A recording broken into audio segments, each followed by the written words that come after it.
There is a specific kind of silence you only experience in the deep desert. It's not a peaceful quiet, it's a predatory silence.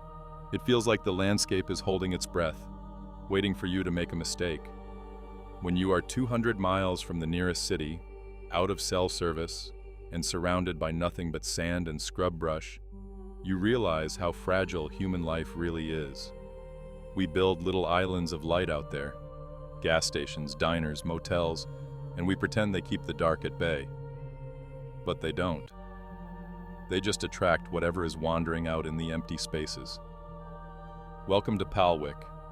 Make sure your doors are locked, lower the brightness on your screen, and settle in.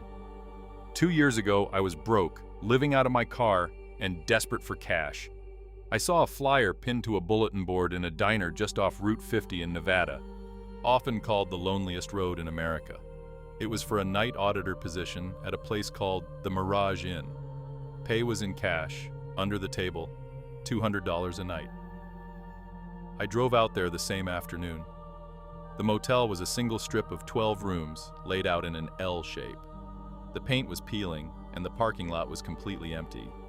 The owner, an older guy named Mr. Vance, looked like he hadn't slept in a decade. He hired me on the spot. He gave me a quick tour of the front office, showed me how to use the ancient credit card machine, and handed me a heavy ring of keys.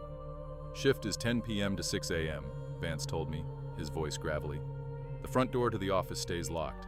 You serve customers through the night window. The bulletproof glass stays shut. He grabbed his coat and headed for the door, but stopped and pulled a folded index card from his pocket. Almost forgot. Read this. Don't deviate from it. Before I could ask any questions, he got into his truck and sped off down the highway. I unfolded the card. It was a list of 3 rules, written in shaky handwriting. Rule 1. If someone asks to rent room 7, tell them it's under maintenance, even if they offer double. Rule 2. Do not look directly into the headlights of any car that pulls into the lot. Rule 3. If the phone rings and the caller ID says front desk, do not answer it. Cut the main breaker.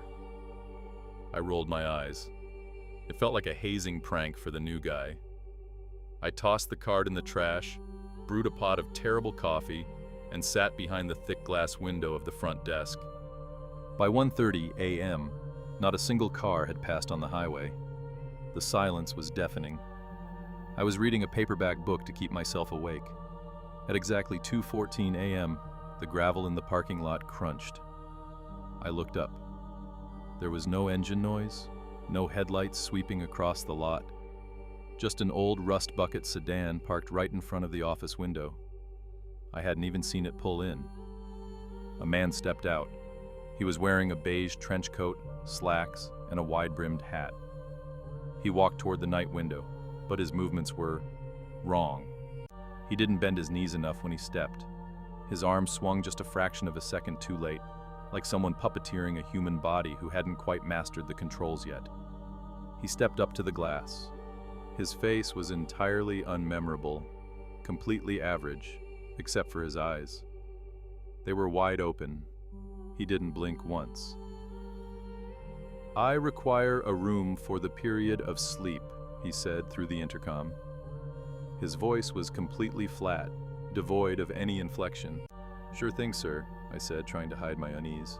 That'll be $45. He reached into his pocket and pulled out a crisp, brand new $50 bill.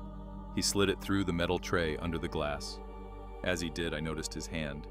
The skin was smooth, almost like silicone, and he had no fingernails, just smooth skin tapering off at the ends of his fingers.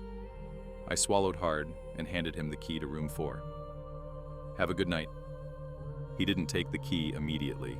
He just stared at me with those unblinking eyes.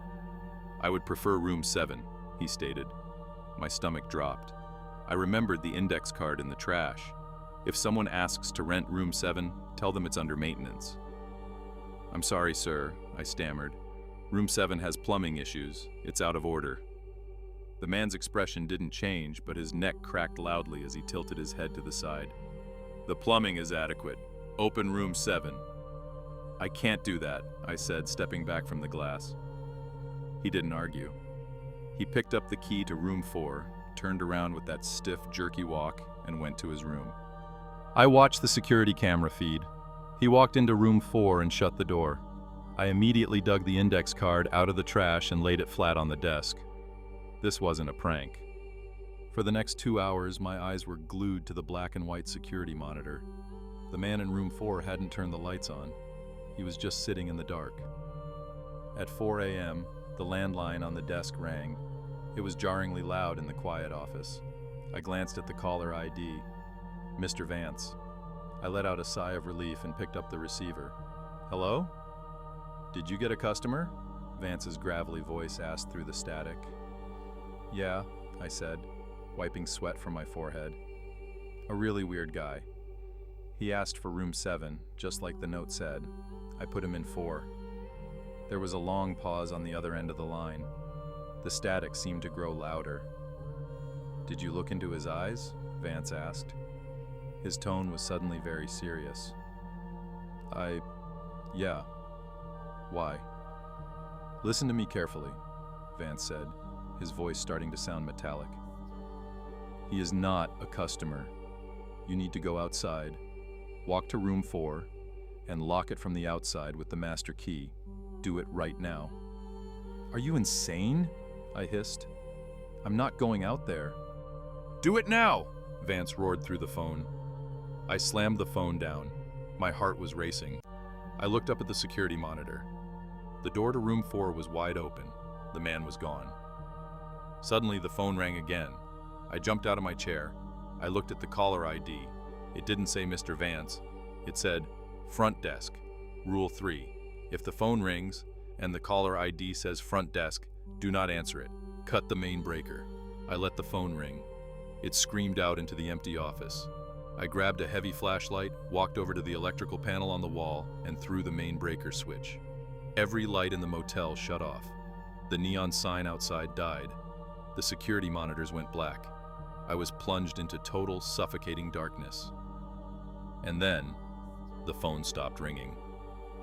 I stood in the pitch-black office, barely breathing, clutching the flashlight. For 5 minutes, nothing happened. Then, the intercom speaker on my side of the bulletproof glass clicked on. Someone outside was pressing the talk button. The plumbing is adequate. Open room 7. It wasn't the flat, robotic voice of the man from before. It was Mr. Vance's voice. Total darkness, just the faint, shaky beam of a flashlight illuminating the heavy metal deadbolt on a door. Someone is breathing heavily behind the camera. Narrator. I flicked on my flashlight and shined it through the bulletproof glass.